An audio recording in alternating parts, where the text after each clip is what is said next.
Greetings and welcome to this week's episode of the Pixel Crashers podcast, a podcast where we discuss our thoughts on gaming news.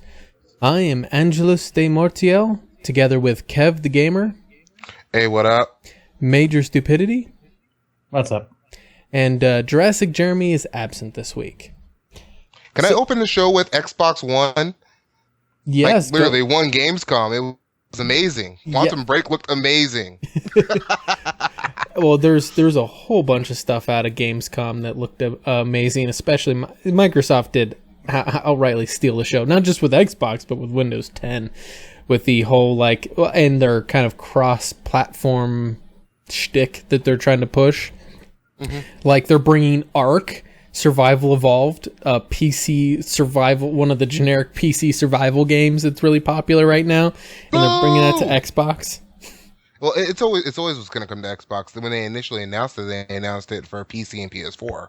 Oh, okay. And, I didn't. Yeah, know. me and Joe were playing it for a little while on PC, but the griefing got too bad, and I dropped out. Yeah, I that's why I never play those type of games. Like, any DayZ, all those guys. I never play them because I'm sorry, I don't like the whole griefing. Like, it's designed for griefing. It's like, hey, you collect all kinds of nice stuff, and guess what? I'm just gonna kill you and take it all. It's I don't know. I like the idea of riding dinosaurs. Yeah. How I look at it is a lot of people brought up the argument. It's like you get the early access games, and it's like people go into it, and yes, there's some games that you tend to like a lot that I'm gonna put like 500 hours into, but like most games, it's like you're gonna go in and you're gonna play it a certain amount of time, and then probably you're gonna be done for a while. But early access game comes out, you go and you play it for a while, and you find a lot of people get burned out before the game's ever complete. That's the reason why I have not bought the early access for Darkest Dungeon. It's such a fantastic looking game, and everybody's raving about it, but I don't want to touch it until it actually launches because it's a fantastic game, and I want to enjoy it at its fullest. Yeah. My only fears with these is that by the time the game is actually finished, it'll probably be dead on the PC, because we know PC players, well, gamers in general, a lot of games die after like 3-4 months. Yep, unless you're something like a free to play game that updates regularly and gets new content regularly. Hearthstone, exactly. Yeah, Hearthstone. Exactly. Well, it's a good business model. Yeah, there are anomalies like Call of Duty Black Ops 2, Mass Effect 3 multiplayer, like you said, Hearthstone, Counter-Strike. There are anomalies out there. Yeah.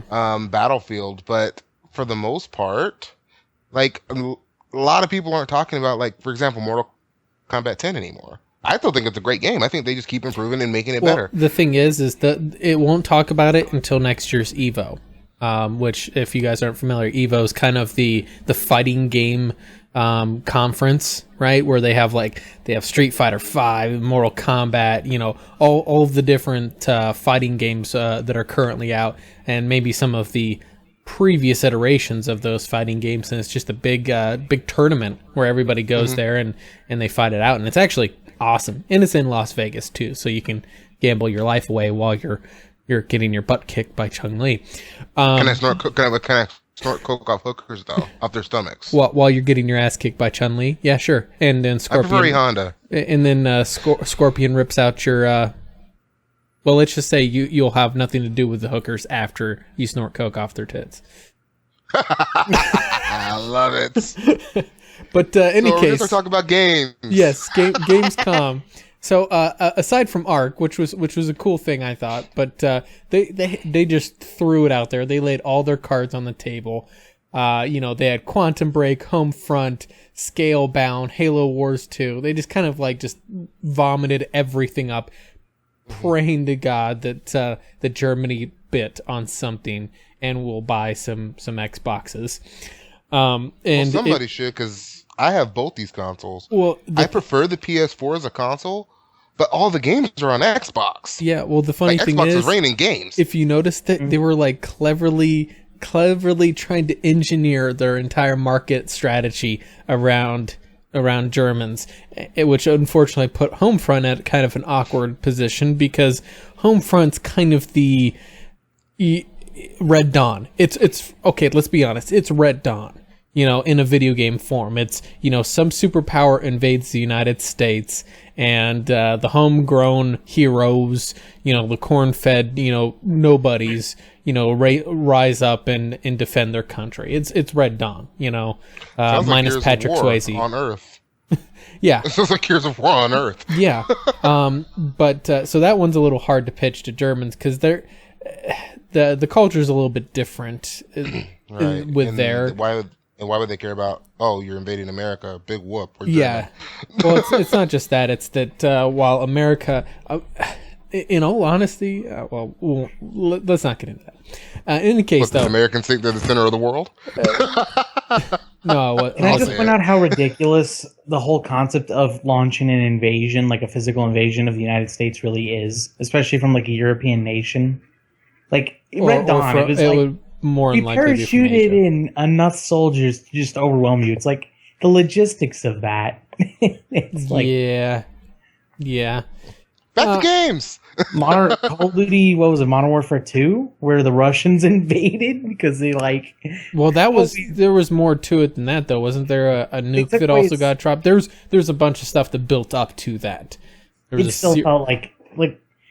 Red Dawn was still good because it didn't take itself too seriously. Like, it wasn't completely like a joke comedy movie, but you could constantly tell the tongue-in-cheek level was there. Yeah. Where it was kind of like, yes, this concept is kind of ridiculous. It was also made during the Cold War, the original Patrick Swayze. Yeah, Red Dawn. Near the very end. Was at the end of the Cold War when Russia was still the bad guy.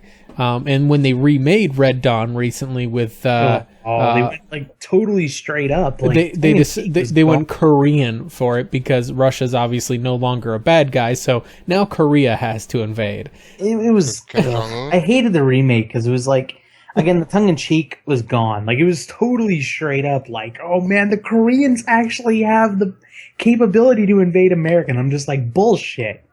Bullshit. It sounds like Homefront. Yeah, that's where I'm saying is that essentially Homefront is a video game version of Red Dawn.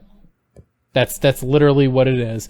Now, it does look like a pretty fun game. Like, I'm not gonna lie. Like it's a first person shooter. It's got some parkour elements, so it's kind of has a feel more like Titanfall. So, but it's more free roaming, and obviously, I don't think it's huge on PvP. But it still doesn't look bad. I won't argue with that. Yeah, the story premise to me feels like it's not going to appeal to a lot of people because not everybody is that good old boy American that prays for the day that some country invades the United States so they can get their shotgun out and go hunting. But aside from that one. Crackdown 3, the multiplayer, completely destructible environments. So how much do you want to bet that every damn multiplayer match is going to end with nothing? There's going to be nothing left standing. Sounds like Battlefield 4.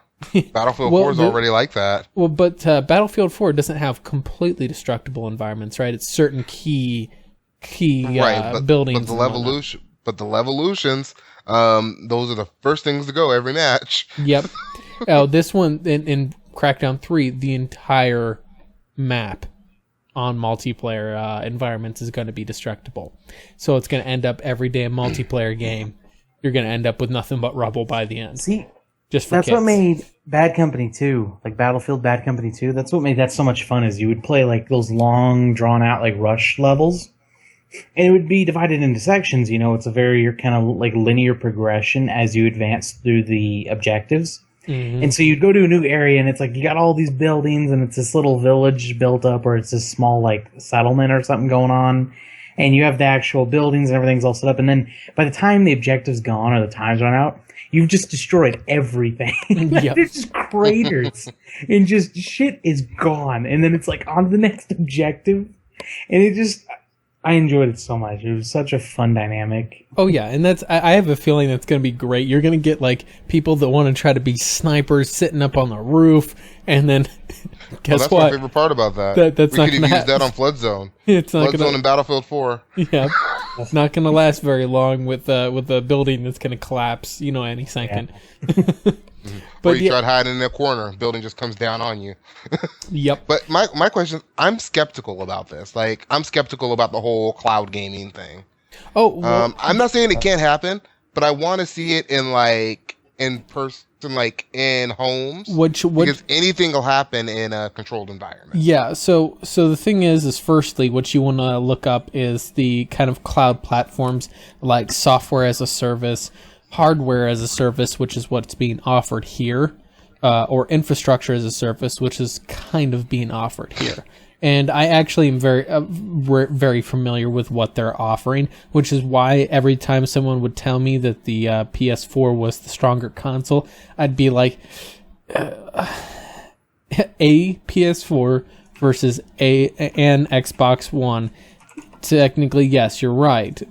But that's just looking at the base hardware specs and nothing else.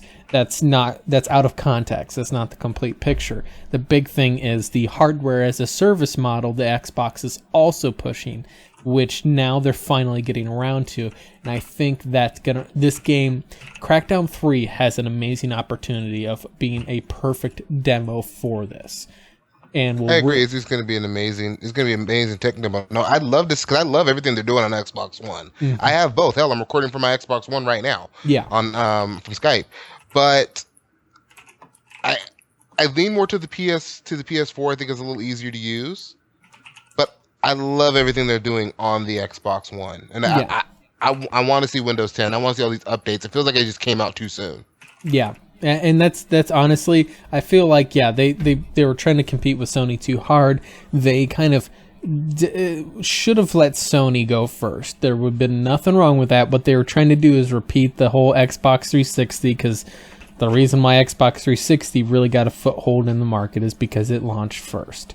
Even though that caused the red ring of death. Yeah, even though that caused issues. They should have let Sony lead off, because you know what would have happened?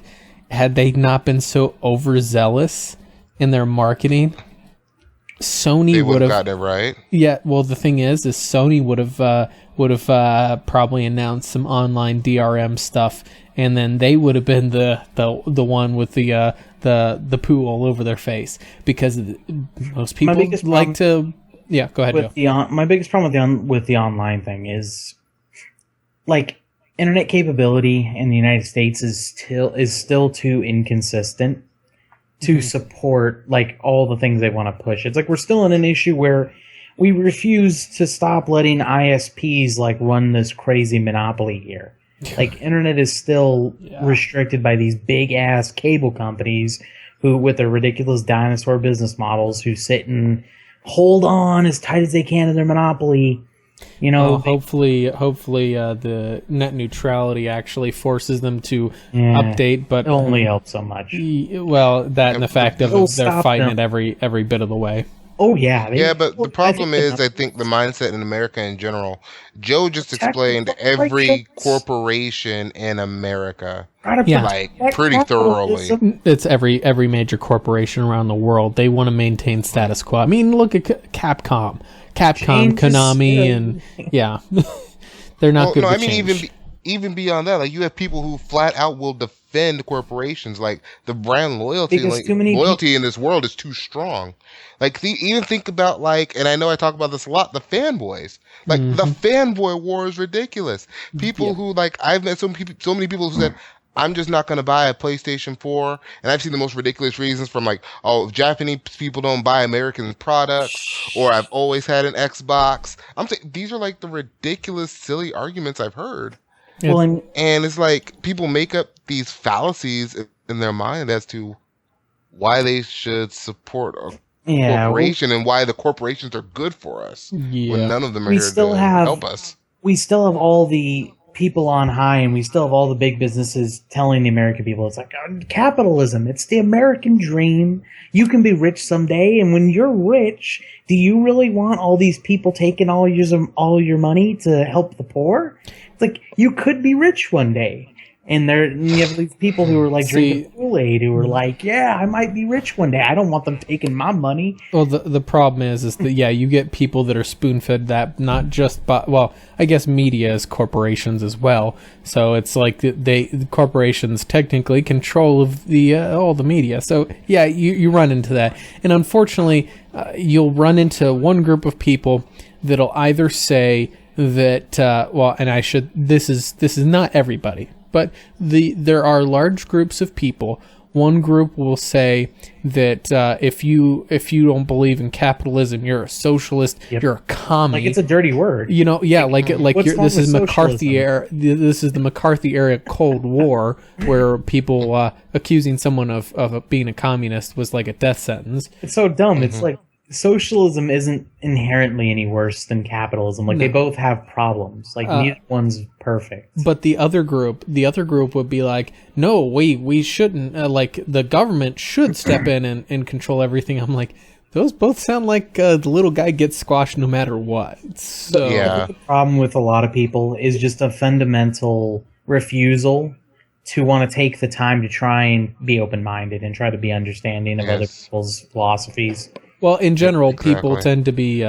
people decide what they want and what they want. Yeah. Like, they choose something and they stick to their guns. And it's like, I'm not going to compromise. I'm not going to listen to your ideals. I'm not going to consider them. I'm not going to compromise. And especially, it's a sign of someone who's kind of more insecure in general, which unfortunately is a lot of people nowadays, is you always try to look for facts to reinforce your viewpoint, and you tend to avoid facts that disprove it.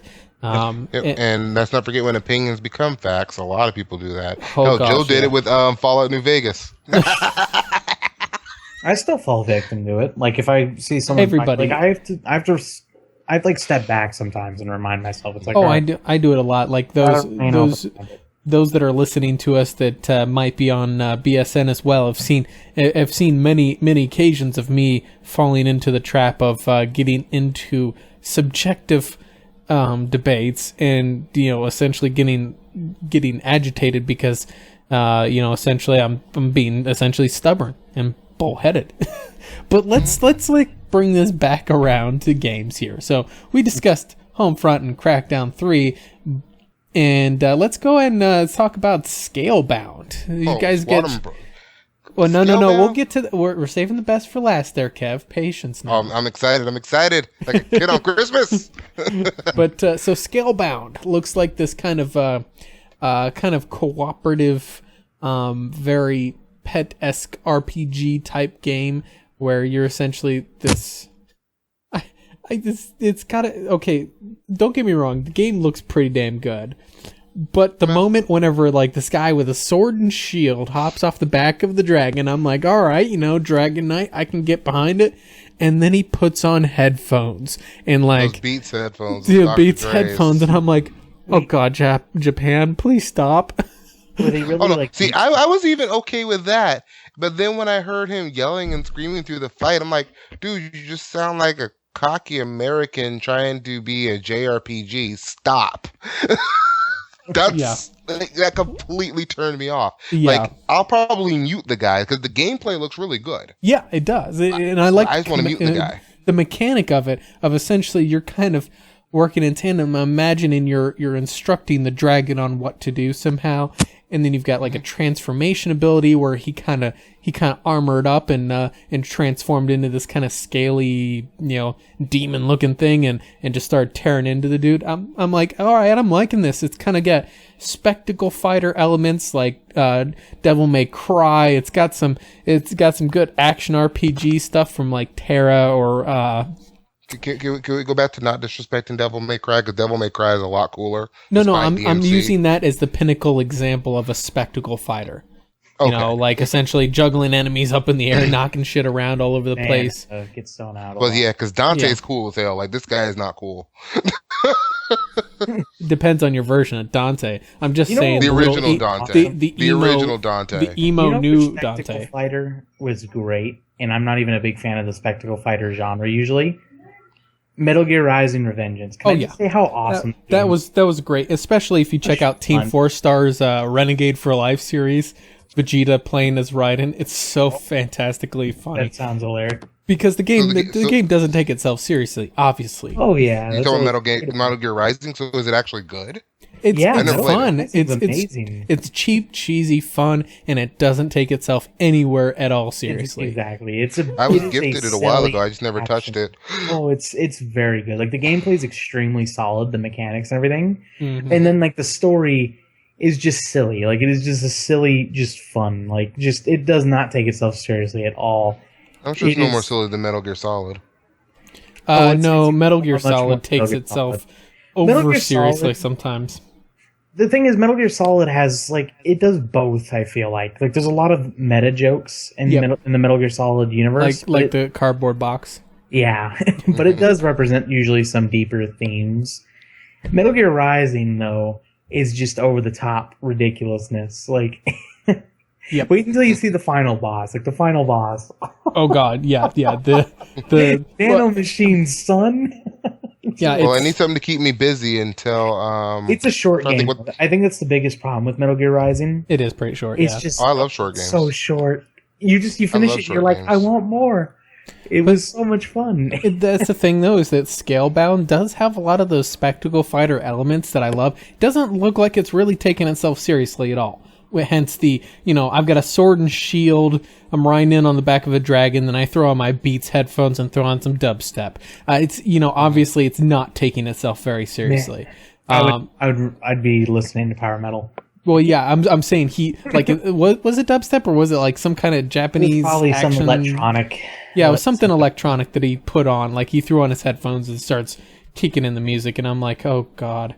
Now there may be some story explanation, like he was a normal guy in present day and then he gets teleported into another dimension or blah, blah, blah. Yeah, because your MP3 player wouldn't have died by now. Whatever. In any case, like I said, the gameplay looks interesting. It's definitely playing heavy on the cooperative mode, like the PvE, which kind of, I'm a big fan of co-op games, so that interesting. For all we know, the headphone thing could be taking a stab at Guardians of the Galaxy, because that was an amazing movie. And, here he is in, quite a bit in the future, and it's like, I got this Walkman. From 1980s. Yeah, well, the thing is this is kind of a reverse of that anachronism. Yeah. It's a reverse. He's back in kind of the fantasy medieval type era with future technology, so it's an anachronism in the other direction. But Guardians of the Galaxy, though, they did it in a funny way. Like, oh yeah, he's checking out these ruins, and he throws on the headphones and starts listening to music that most people think sounds silly, but to him, obviously that's what he's ever known. So, like I said, it was the comedy aspect, But the only reason it made me think of it is also Mass Effect Andromeda. Remember the trailer, how a lot of people, including myself, got a vibe that was like, this reminds me of Guardians of the Galaxy type feel. And it's probably a coincidence, but it's just like, this is two different things have come out now that maybe have some elements that are kind of from there. So it's like, there was one of my coworkers who's not a big gamer, but he is kind of a nerd. When I was mentioning Mass Effect Andromeda to him, he said it sounded like one of the spin-off series of Stargate, where essentially the Stargate crew gated themselves to a ship that had a Stargate in it or some such like that. Yeah. And that was the premise of the show. I've never watched that before, so I can't comment on it, but that's what he said. It sounds like there's essentially, they're all alone, kind of off on their lonesome. Or another example would be Star Trek Voyager, which I did watch. They're off in the hostile nothingness, nowhere near home, nowhere near support, that sort of thing. Which to me, I kind of like that. It's interesting. There's a lot of it takes what made Mass Effect 1 great, amplifies it. But unfortunately, Mass Effect was not really mentioned in Gamescom. However, there was also another game on there that kind of took me off guard. I didn't really expect it. Whenever the head of 343 Studios came out, and I'm like, okay, yeah, more Halo 5 junk. And they did. They actually are definitely trying to bring back the glory days of Halo 2's MLG thing, which started fizzling out with Halo 3. Honestly, back whenever I was part of the MLG crew with Halo 2, it was huge. You know, the competitions were huge. Now, and then once Halo 3 came out, it seemed to be dying off. By Halo 4, it was almost gone. Now they're bringing out the Halo 5 World Championships, so they're trying to really get back into that, which you like it, you don't like it. Brings back some nostalgia to me. I'm not even sure I'll even have Halo 5. I love what they're doing with Halo. They're modernizing it. Mm-hmm. But I think the biggest problem with Halo, and you think, like you said, when Halo 3 and it came out the 360 generation, the biggest problem was Call of Duty. Yep. Microsoft pumped all that money into Call of Duty when you have one of the best shooters on the planet, one of the most competitive shooters on the planet on your platform. It was the spiritual successor to Unreal. Yes, and it just became second banana. Oh, and you know what I think really hurt about the Halo? The best thing to ever happen to Halo was PlayStation 4 getting the exclusivity. Let them have it. Yep. Focus on Halo. Focus on Gears. One of my biggest things that annoyed me about Halo was eventually the competitive scene. Like, I don't know what happened, but eventually it found like everyone was doing the SWAT game mode. Oh God, yes. Like, shields. It's like, oh, everyone just runs around with battle rifles and you one-shot headshot everyone. It's like, are you trying to make this game like Call of Duty? It's like that was around before Call of Duty was a thing. I was actually fairly highly ranked in Team SWAT in Halo 2. There's all this variety in the game. There's all these different weapons, and it's like there's all this strategy. Usually you have more tactical fights because you have to whittle down the shields. Because the time to kill is longer, you have more strategy, and then it's like... Well, when you get on the MLG scene, Team SWAT is extremely tactical, and it involves a lot of... It just feels like other shooters do it better. It's like Halo has so much more going for it, and they're like, we're going to bottleneck it into this, a crazy fast time to kill headshot fest, and it's like... Well, the thing is that one of the things that made Halo kind of a challenge, which...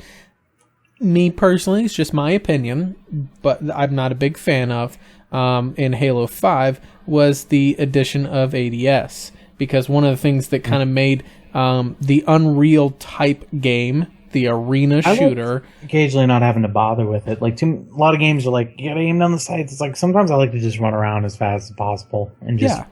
Well, that's one of the things I loved about Halo, is it never had any kind of... Unless you're playing the sniper rifle, okay, yeah, the sniper rifle, you have to aim down the sights. Or if it was the pistol with the scope or the battle rifle with the scope, yeah, you could aim down that scope.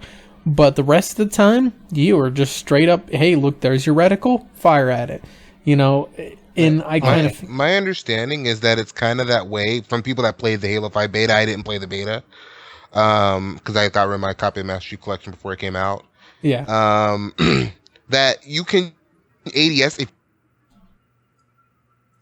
Well, that was nice. So I think Kev got cut off there in the middle of talking. Oh.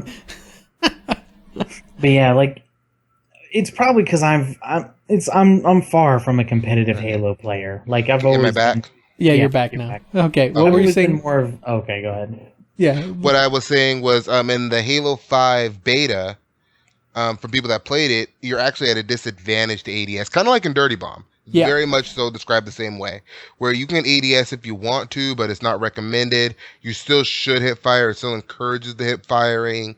Well, it just takes up if you want to. It takes up a button unless it's still on the thumbstick. That's like my understanding. Okay. My understanding is it's still on the thumbstick. It's still very much like Halo. It's just faster. Okay. I'm down with that. I can get behind that because like to me, you got to realize I'm one of those people playing on I wasn't on 10 sensitivity. I think my brother had one of his Halo buddies who played on 10 sensitivity, but I was definitely like around 7 or 8 sensitivity, so I'm twitchy as hell. That ADS would horribly like screw me on Halo. I have to play a lot slower on. Sometimes I wonder, am I the only person who plays like every game at low sensitivity? Well, everything I play at low sensitivity. On consoles, I played, I always played like right in the middle. Like it'd be 5 or 6. Yeah, like I played. I was super twitchy on there, but like I said, there's some people that were just insane. but like I played, I think it was on 7 or 8 on console, and the thing is that was okay with Halo or Unreal or those type of games, because if you were ADS, that would focus too much of the camera forward, and it would make that sensitivity seem even more twitchy, and it would make it just like nauseous. But I don't know. And then the other thing that they threw out there that kind of caught me off guard, though, I was like, okay, Halo 2 and the MLG, I'm good with that. You know, I don't mind. I like the arena shooter getting back into it. And then they were like, oh yeah, we have another announcement. You know, a lot of people were asking about this, so we decided to bring start developing Halo Wars 2. And I'm like, who asked for what? Halo Wars 2? What? Who wanted another RTS Halo? My brother-in-law is a huge fan of Halo Wars 2. Halo Wars had a lot of potential, and I feel like the consoles held it back. In all honesty, it did feel a lot like a. They need to quit trying to bring RTSs to console, because it's like the controls just aren't optimized for it. Like, well, maybe not anymore. Support for the if they bring that support to the Xbox, maybe it'll work fine now. Mm-hmm. But it's still a problem with the UI too. Like, so many of the time, like anytime a game is developed on like both the console and the PC, unless they make the UI like custom for the PC. Like Dragon Age Inquisition did that really well. It still suffers, like, and it's not even a shot at a console. It's just what happens. Like, the RTS genre just performs so much better on. I'll actually throw it out there just to say, you know, Dragon Age Inquisition didn't do too bad with their GUI, but you know who did it right was Magic Duels, because it's literally seamless. Like, I have a controller and keyboard mouse controls on my PC. If I move the mouse, swaps to the PC UI. If I hit a button on the controller, bam, switches right back to the controller UI seamlessly. A lot of games do that. I was doing that with Fallout, both of them actually. Yeah, but Dragon Age requires you to restart the damn game. Yeah, that is one thing Dragon Age got wrong. I'm just glad that they finally added controller support to Dragon Age on PC, because the first two didn't have it. Oh yeah, and like Dragon Age like massive. Like, they developed, like, a custom, again, interface for Dragon Age 2 for PC. Mm-hmm. But when I was playing it, I was like, this game feels like it was developed with controller in mind. Like, I played it on both console and PC. And the thing is... PC wasn't terrible, but it felt so awkward. And Inquisition's the same way. Like, I honestly cannot play that damn game with mouse and keyboard because it's so... The mouse controls are so frustrating, and... Good God, BioWare, if you listen to this, when you make a game for PC, don't... I don't know where to start. It's like they wanted to make it... Origins was done so well. Yeah, but Origins was terrible on the consoles as far as controls went. Yeah, but that was because it was kind of a PC-focused game with its command system. It was glorious. But it was a different type of game. Like, you got to realize, it was more of a... It's not really turn-based. Yes, it was all live action, but it was also a very turn-based. The engine was turn-based. Like, yeah, it was kind of turn-based. Time, but like how the engine worked, it was turn-based. Yeah, it's kind of like Knights of the Old Republic, in all honesty. That's where I compare it to, is that... You know, it was kind of a turn-based, more traditional D&D RPG system. Origins was like the last, like, dying breath of the like a CRPG BioWare, like BioWare CRPG game. Like, it was their last, like, here's our last attempt. We're having our CRPG, and we're bringing it into like a more modern age. And then after that, they were like, all right, now let's Mass Effectize everything. You know? Yeah, and that's where it turned into a, you know, like the action RPG, and that's where the problem I have is that having a free click mouse, you know, like a free moving mouse cursor is fine for CRPG styles like that. It's fine for MMOs, you know, like SOTOR, great for that.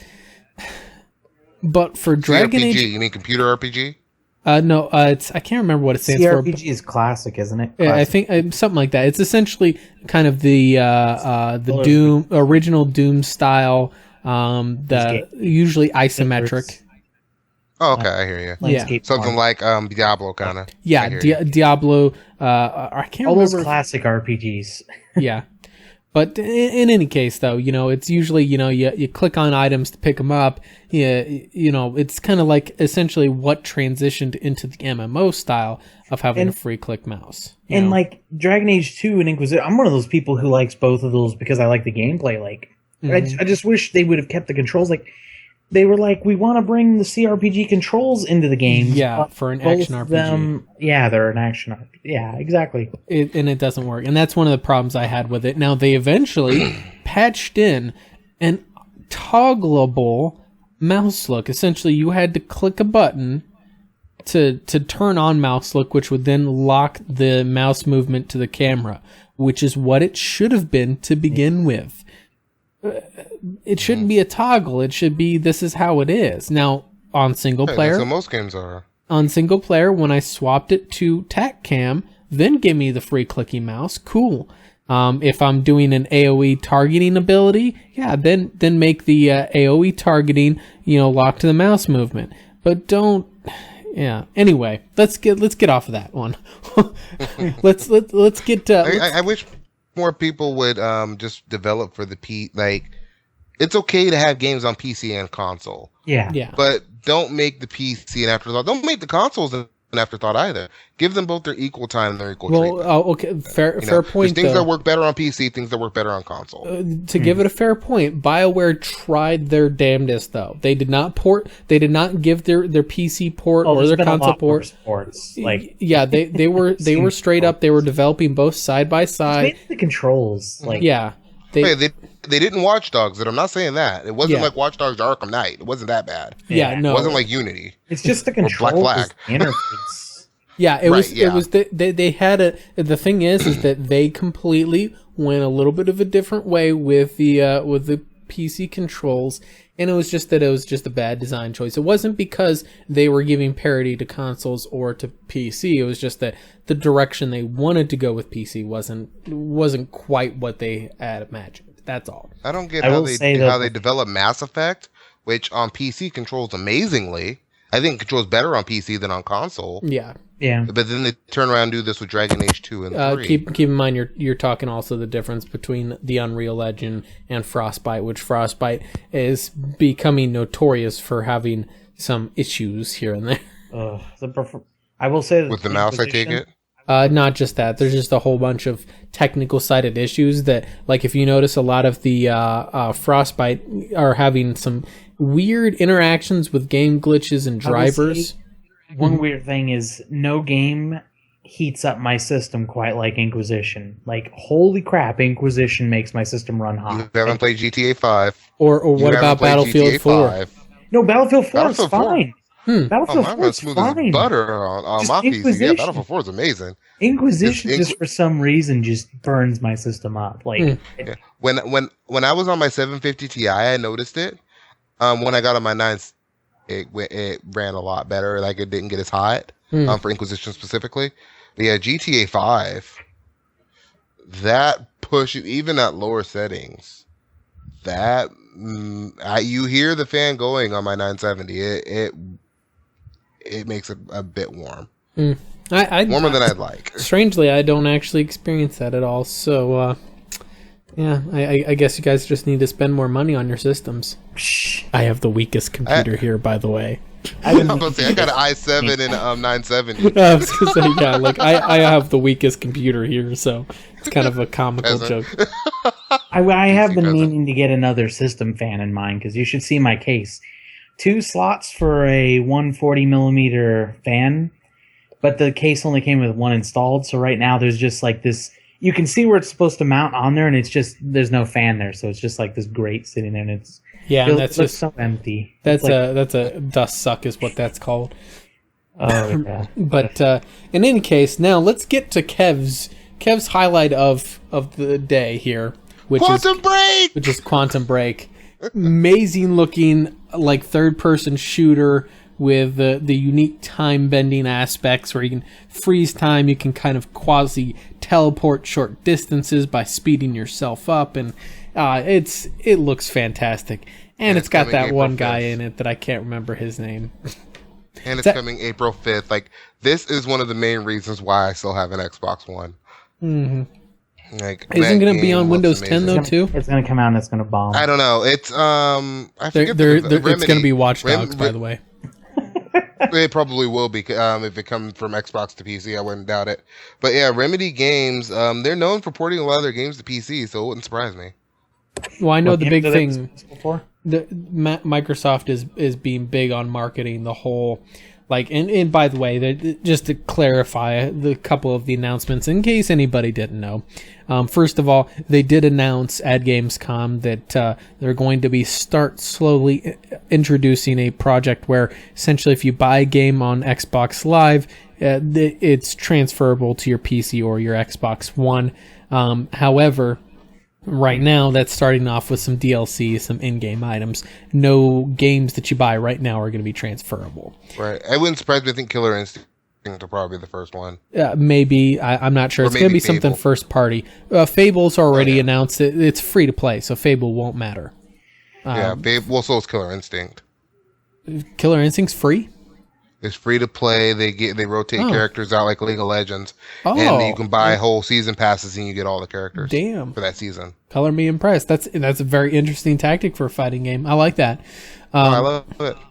Yeah, but that's essentially though they're gonna eventually want to get it. Where now the problem is that this relies on the publishers. You know, obviously the publishers would love for you to buy a copy on both platforms. You know, so you pay twice for the same game.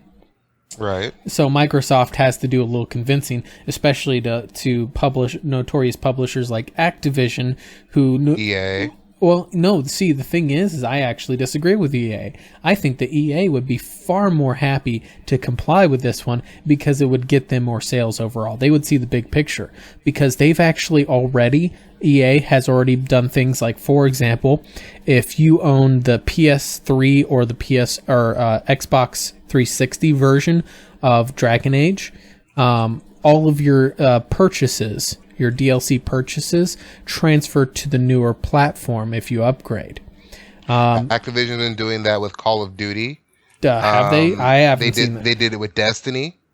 That's Bungie. If only EA would do it. Yeah, no, that is Activision. You're right. Activision published. In fact, Destiny is the only game I could think of where it is completely seamless if you stay on the same platform from current to previous gen. Yeah. Meaning I can take my character and level them up a bunch, say on PS4, and then go back and play my PS3 friends, and I'll have the same progression.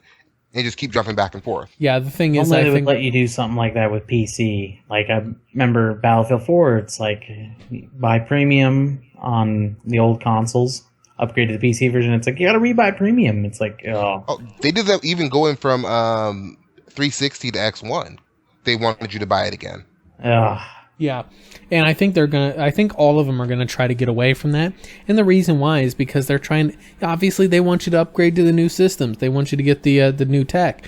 So, and obviously, Microsoft and Sony both are probably pressuring the hell out of them. Like, hey, stop supporting these old consoles. Well, not necessarily stop, but like, hey, you should really incentivize. Yeah, let's phase it out. Incentivize people to get the newer consoles. And this is an easy way to do that because obviously they've already got their money off of that shit. Right. It's like we're at a point where it's like in good faith, like if you still have a 360 or a PS3, like both of mine are gone. But how many reasons are there to move forward, especially if you have a PS3? If you're going to the PS4, there's not a ton of new games that you can't already get. 360 or Xbox One's raining games, like they're going strong. If you haven't jumped from 360 to X1, there's something crazy going on. Well, I just can't justify it. My brother-in-law's got an Xbox One. I still have my 360. Why? Because I play most of the games on the PC. I mean, if you only have one platform, I'm not talking. If you have a PC, it's really hard to justify an Xbox One. Yeah. If you have a PC, it's hard to. But I think the PS4 or Wii U are a great complement to your PC. But if you only have a 360, I don't see why you haven't upgraded to Xbox One yet. And there's no, unless the money's involved, or you can't afford it. There's not a lot of reasons to stay on it. It's all about the Nintendo 3DS Master. Right.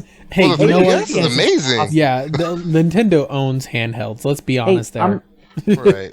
Hey, we have a 3DS here, and I do play it. Yep. So there you go. Hey, I've got a 3DS. I won't play any of the consoles. Or sorry, I've got a original DS. Original DS. A little bit old. Speaking of handhelds, I heard about a discussion on a Facebook group the other day.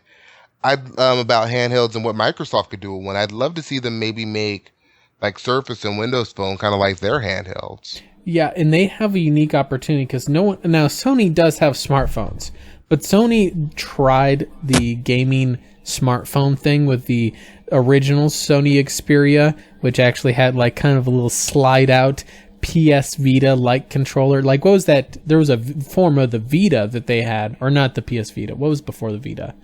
PSP. Yeah, they had the PSP Go, right? Mm-hmm. That had the little slide out controller. They also had a form of the Sony Xperia smartphone that had a slide out controller or a flip open controller, something like that.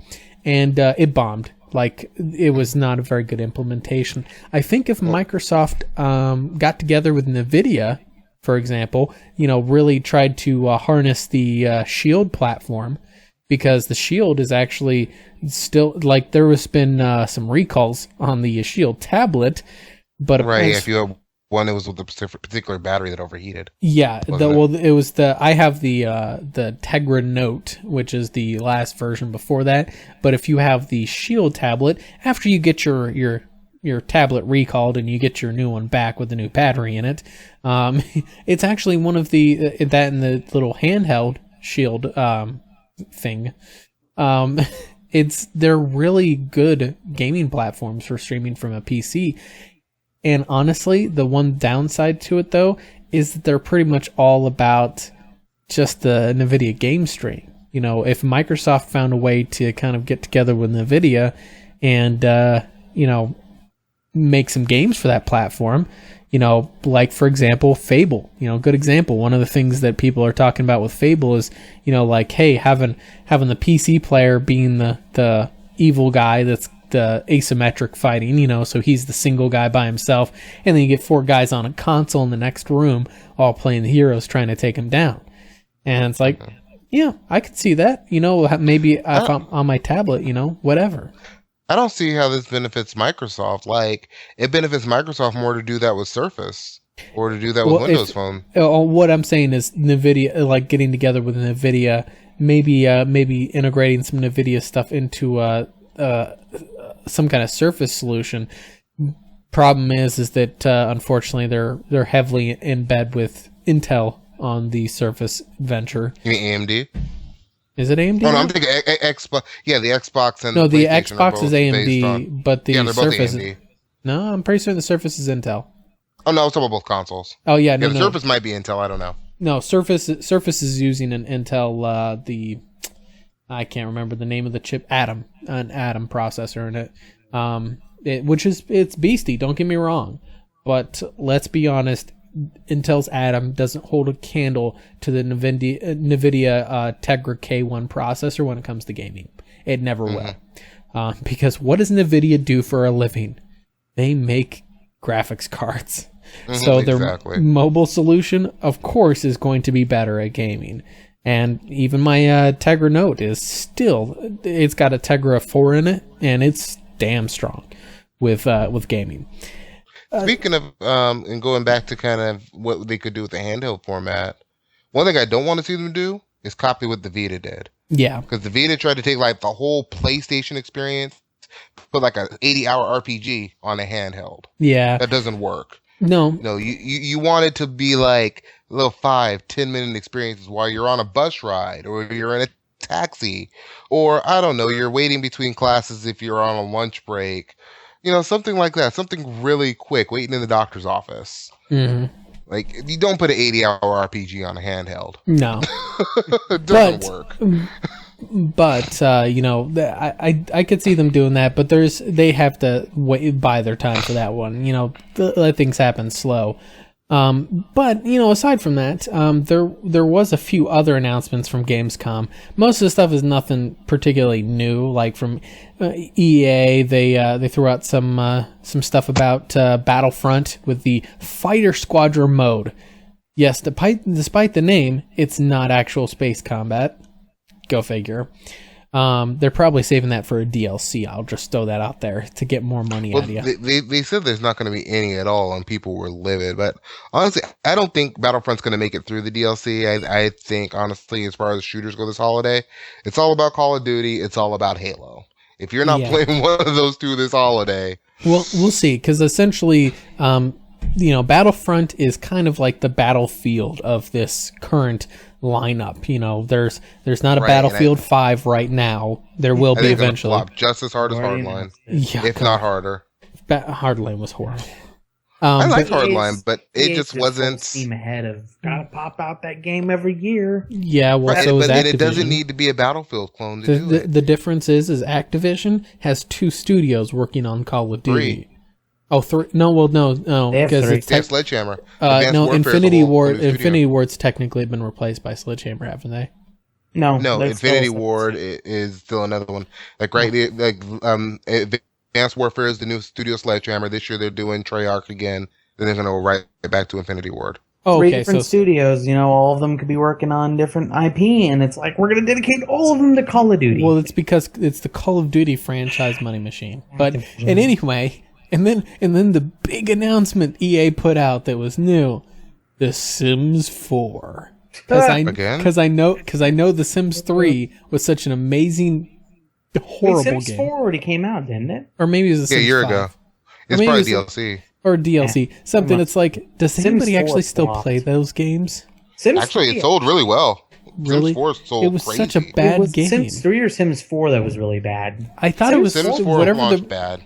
Yeah, it was because of the online DRM. Everything. It was missing everything too. They took out pools for God's sake. They were no pools. I haven't played Sims 4. I played the first Sims, and that was like it. The Sims 3 had some issues because it tried to do some different stuff that was new. But overall, Sims 3 was still all right. But then Sims 4 came out, and it was like they took out everything. Like again, pools have been in since the first Sims game, and they were like, nope, there's no pools. It's like, what do you bet you motherfuckers are going to try and sell us fucking pool on a DLC or an expansion? You sons of bitches. Yep. My understanding is that Sims 2 is still the best one.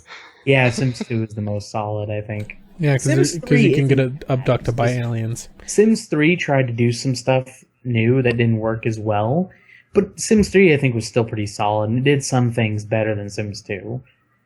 So... Yeah. I haven't played The Sims. I'm sure there's someone excited about it somewhere, but particularly it just kind of makes me yawn a bit. Your little sister, maybe? Yeah. Everybody's little sister, their niece.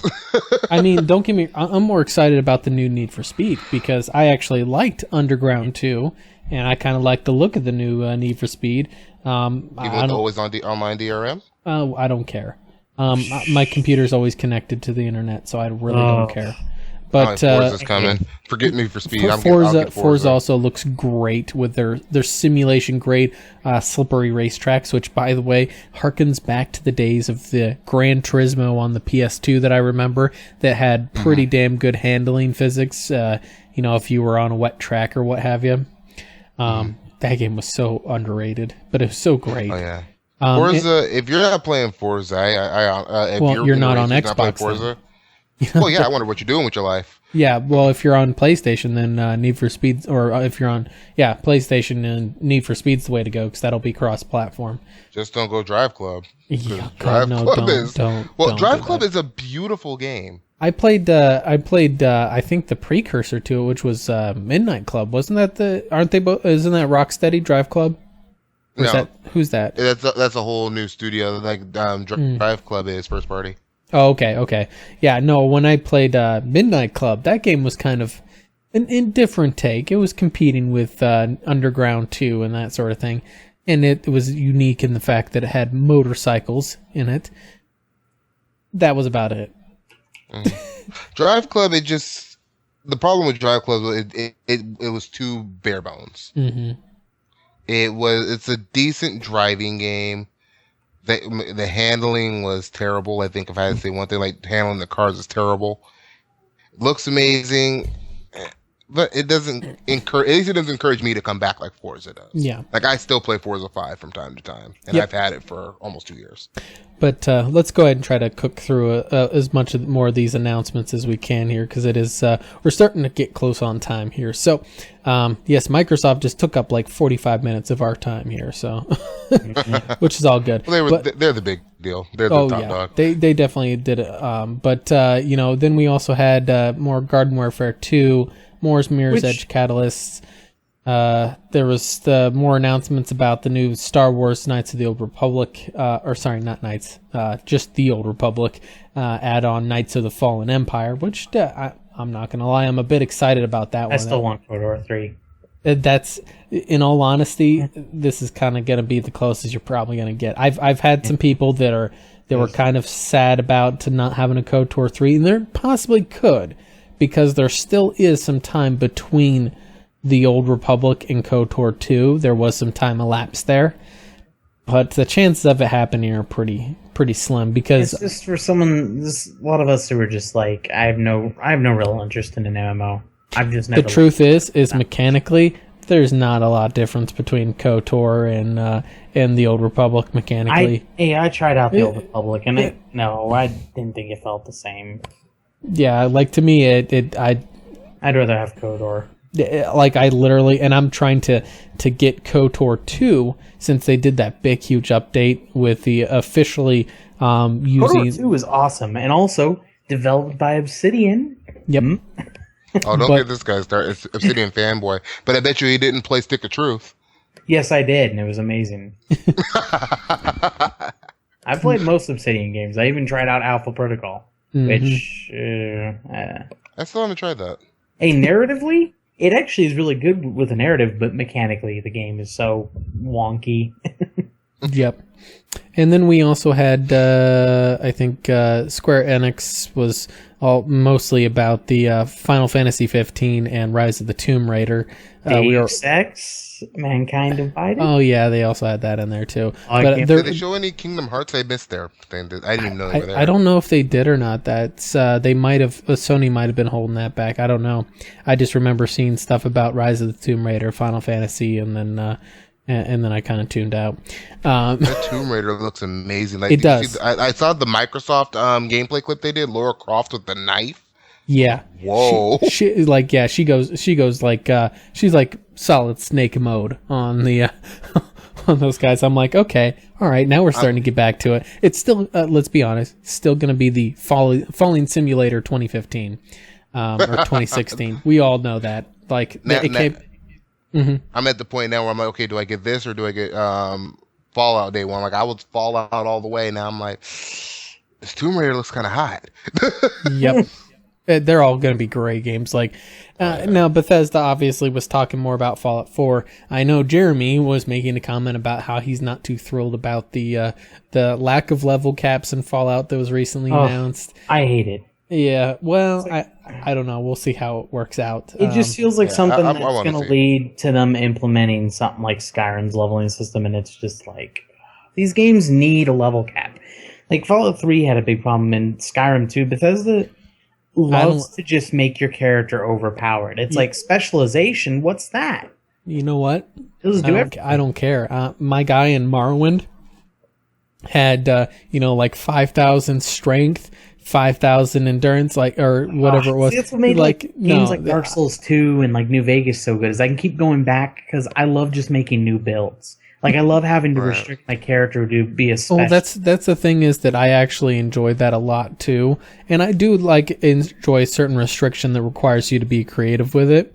But at the same time, if I'm given free reign, I will end up specializing myself, like I did in Bethesda makes it impossible, man. Like, no, with the newer games, again, not Morrowind, but like Fallout 3, especially, mainly it's if you had the DLC. Once you hit level 30, like you could just do everything. You were fucking immortal. Like, you could just mow through everyone. Like, no chance. And enemies all scaled with you. I know a lot of people like that for some reason, but I don't. I like when enemies scale with you. New Vegas had it so that enemies didn't scale with you to the degree that, like, Skyrim and Fallout 3 had, which... The thing is, if enemies scale with you, it never feels like you meaningfully gain power. Like, when you have an area show up early on in the game, like if you go to New Vegas and you go to Quarry Junction right off the bat and you find the Death Claws, they will wreck your face. Well, that's kind of like in Skyrim. Skyrim, there was one particular place you could go to, and like pretty much the pinnacle and mob that you could run into, just like a standard enemy you could run into that wasn't a boss, was the Golden Saint. You know, one of Sheogorath's pinnacle enforcer. And there was a particular area you could go to where there was just a Golden Saint hanging out in the middle of the road. Yeah. And you could go there at level 1, and she is going to tear you apart.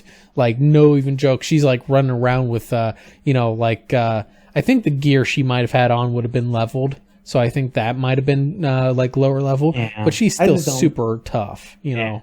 I didn't like the idea of enemies scaling because it's like, that was Morrowind didn't have scaling enemies. They introduced that in Oblivion. Yeah. So you could go places and get wrecked. You could also, once you were super powerful, you can go places and find like little level 1 creatures that die when you sneeze on them. You know, so like Fallout 3, I went in. It's like you go into the Washington D.C. wasteland. You go inside the city, and it's like you got this cobbled together fucking hunting rifle, and it's like it fires 32 caliber rounds. It's like this thing's barely held together, firing this small caliber round. Bolt action rifle. It's like, oh, there's super mutants here. Let me just one shot them all. Like, because they're all scaling to my level. Like, I'm just like mowing through them, and it's like, I am low level with this shitty rifle, and I'm just like ripping through super mutants. Like in the original games, super mutants were a pretty big challenge. Like they were tough. Here, they're just like they're a fucking joke. Like you're just destroying them. Well, as long as don't bash my game. Don't bash my game. Yeah, like I said, as long as they don't do the silly scaling with you, they're probably going to do that, which is unfortunate because hopefully mods can fix it. Yep. Well, I mean Skyrim, like if you get Skyri or Requiem, those both took care of that problem. So that's the balance mods. Yeah, they're essentially gameplay mechanic overhauls. Unfortunately, there's no mod that will fix the shitty narrative, most likely. Yeah, but in any case, though, and then moving on, we had Konami. They had a press conference to announce that they'll now go bankrupt without Kojima. Oh, I'm sorry. No, sorry. Praise Kojima. There was more Metal Gear Solid 5. They actually finally did something right in that wasn't it Metal Gear Solid 5 where they finally were like, all right, we're going to release the PC at the same time as the consoles. Yeah, I think they are. But yeah, you have to wait till January for multiplayer. Yep. Oh well. It's like Konami, you finally made a decision that wasn't fucking stupid. Let's be honest. I'm not really looking at getting Metal Gear Solid 5. I'm done with Konami. Yeah, I'm flat out done with them. Kojima still did a lot of Metal Gear Solid 5. Like I might get Metal Gear Solid 5 eventually used. Yeah, exactly. Or like on a cheap Steam sale. It'll probably be the last Metal Gear Solid game that's very good, though, because it's the last one Kojima did. So I think it's worth playing just because it's the last one Kojima really did.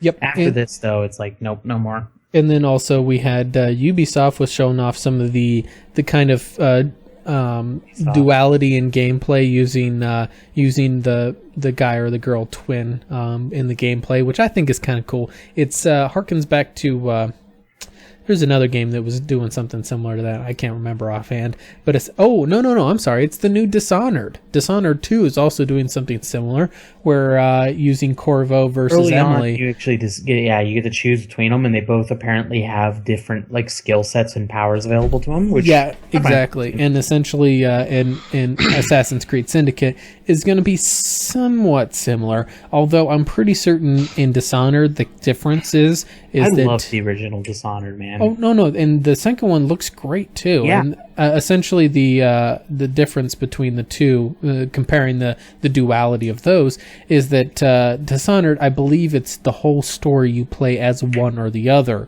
Yeah. Whereas Assassin's Creed Syndicate, you can actively switch back and forth. Yeah. Between someone asked, I think earlier. They should have made that co-op. In Arcane. That would have been interesting. That would have been interesting, and they may have some kind of co-op, because I know they were talking about something with the multiplayer. They said no multiplayer. That's what it was. No, what game has done it where you had the two characters and you could choose between them, but then like multiplayer was available where the other person could play as the other character? I know one of the great examples of that was such an underrated game and really sold worth of crap because, which one was it? Brute Force for the original Xbox.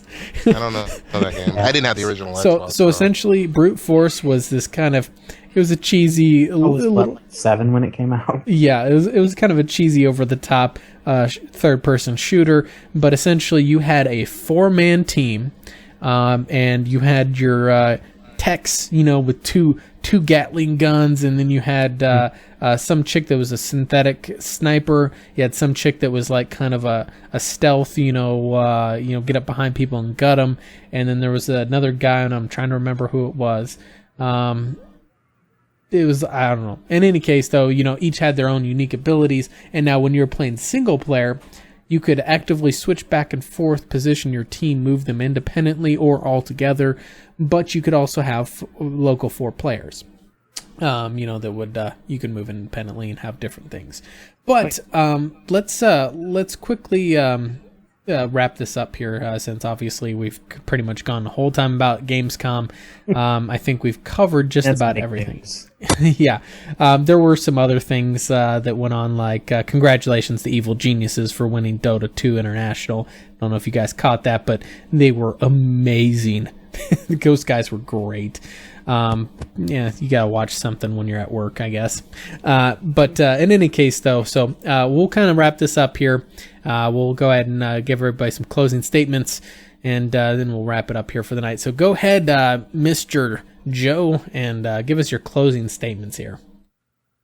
I mean, looking good. Good games are coming out, finally. It'll be interesting. See how they turn out. Anything that makes you want to get a console yet? No. Anything that makes you want to get a Twitch channel yet? No. Hashtag get Joe on Twitch. You know that PS4 is looking pretty. You know what? I'm just saying, when Fallout 4 comes out, I kind of want to see Joe stream it on Twitch, just so we can see all of the angry outbursts. Oh, come on! I don't get angry. I don't get angry at the games. I don't rage at games anymore, really. I'm thinking about getting Fallout on console because I think it might actually work at launch. Mods. I don't care about the mods. I don't. They're going to be on console, by the way. I don't think Fallout is for you. You're just going to have to pay for them. Yeah, they're going to have mods on the console. The Fallout mods on the console are going to be like and you're going to have to pay for them all.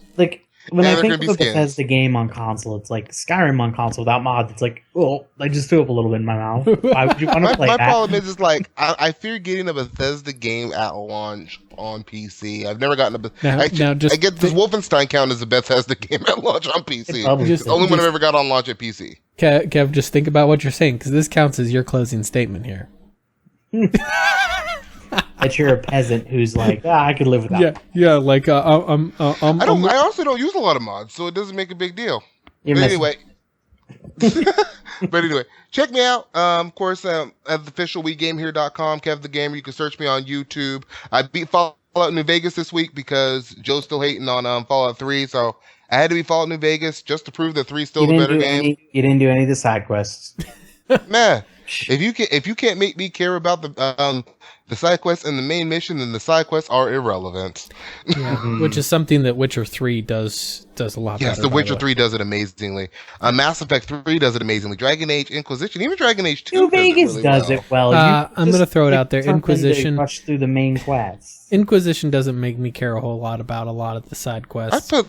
I put like 24 hours into New Vegas. If that's rushing through it, I don't know. I put about 24 hours into the game.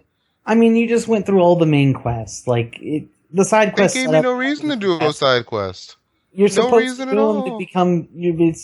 Whatever. It's just not your type of game, Kev. Yeah, it's my type.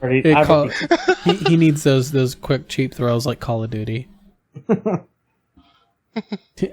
will admit, sometimes I do get bored with games after about 12 to 15 hours.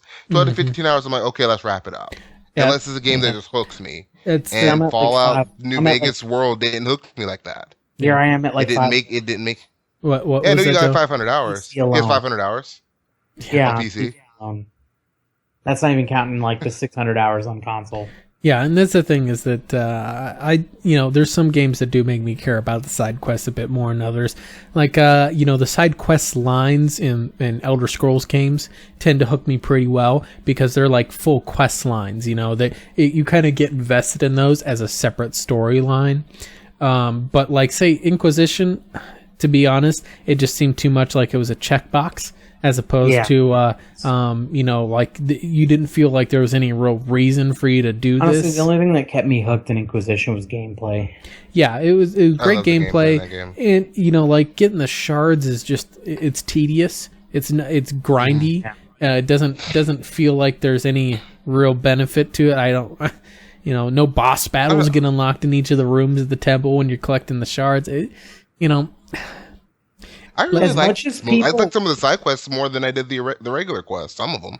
Yeah, the main quest was also kind of weak in Inquisition, just because the stakes never felt like they raised. Because I've never felt threatened by Corypheus or Cory Fish. Corey, as everybody calls him, Corey doing the dance. He's never threatening. It's like I'm just whooping his ass the whole game. Every one of his villains feels ridiculous. They come out with twirling a mustache, going like, "Ho ho, I am evil," and it's just I stomp all over them and I wreck them, and it's like, you bitches can't touch me. It's I don't feel threatened at all. Yeah, it's especially and like I said, I actually like the game more for the your party members are just such a trip. Yeah, I will say Sarah done better, but Sarah Iron Bowl, that guy is freaking great. I didn't like Freddie Prinze Jr. doing him. I loved him as James Vega. I didn't like him very much as Iron Bull. I wish they would have got Hugh Jackman. No, honestly, Freddie Prinze Jr. did a damn good job. I wouldn't have known it was him had I not known before the game because I saw an interview. I saw it right away. I avoided some of that stuff, and I'm like, that's James Vega. That's the first time I played the game. I didn't know who it was. I looked it up. Well, the thing is, though, is that, like I said, just some of the just in general, though, the banter that's in there, like you put Dorian and Iron Bull together in their party. They're hilarious. The banter kind of is like this homosexual BDSM thing. Nothing wrong with that. It's actually really, really amazing. Like, quickest way to shut Dorian up, threaten to chain him up and tear his clothes off. But anyway, or even getting Dorian and Cassandra together were actually kind of funny because Cassandra's such a prude. Yeah. But in any case, though, I'll do my wrap up here real quick. So obviously, I'm Angelus de Mortiel. You can find me just by searching Mortiel, Mortiel, and I just do gaming videos and whatnot. And had a lot of fun. Excited to see what comes out of Gamescom this year. But let's go ahead. Let's not take too much more time there. Let's go ahead and wrap this up. And once again, we'll catch you all next week on the Pixel Crashers podcast.